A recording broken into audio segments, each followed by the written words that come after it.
The eviction of encroachers on Lubigi Busega wetland has entered day 2. The exercise has been characterized by the demolition of facilities for animal feeds, garages that work on heavy trucks, and as well clearing some drainage systems. The affected residents argue that the National Environment Management Authority did not notify them about this specific operation. They did not notify us. All this time they have been evicting people from the other side.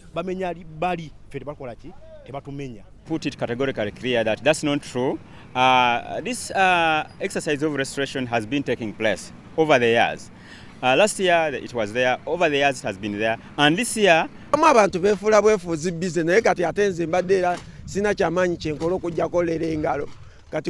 was not doing anything but hustling. I'm now going to suffer. But people were notified and we did not take it serious. The owner of that business had his business destroyed. The tractor was just comfortable doing it. But how would you do that if you have a caring heart? The other category affected by the operation conducted by NEMA include businesswomen and men dealing in the timber business. Most of them have brought trucks to ferry the logs since they had not been destroyed. Now, one might argue that these trees are actually extracted from the wetland in Lubigi Busega. But business people here do argue that they buy these trees from elsewhere, and this is a ground where they do all the other activities. There are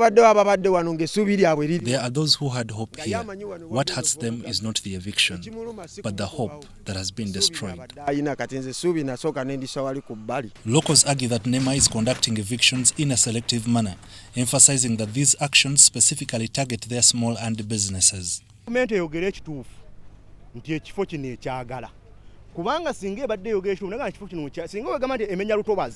Government should speak the truth if they want this place, and if they are to restore the wetlands, they should consider places like Ruera.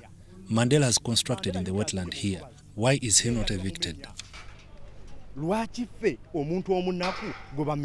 not evicted only the marginalized. We are evicting people who have encroached on the wetlands, and we are evicting everybody. Some individuals operating in the wetland claim ownership of the land they are utilizing, making the evictions seem unjust. But what I know is we work in harmony. And there's a conversation taking place between NEMA and the ministry to address all these concerns. There is a group that had been working on customizing the wetland as a tourist attraction center for touring, fish farming, and as a learning center for students. Unfortunately, their efforts have been hindered, leaving them puzzled.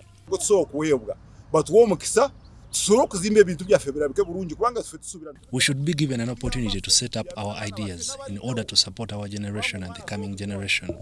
Students come here to learn practical things. For example, our children always state that fish comes from the market, but it is here where they can learn how fish is harvested. I want to tell Ugandans that NEMA has not supported this person, this gentleman, and he was doing this thing outside the law. And that's why we evicted him. On the flip side, this eviction has turned out to be a blessing in disguise for scrap dealers who collect scrap for sale. Ivan Kahwa and Dan Lugemwa in Kampala.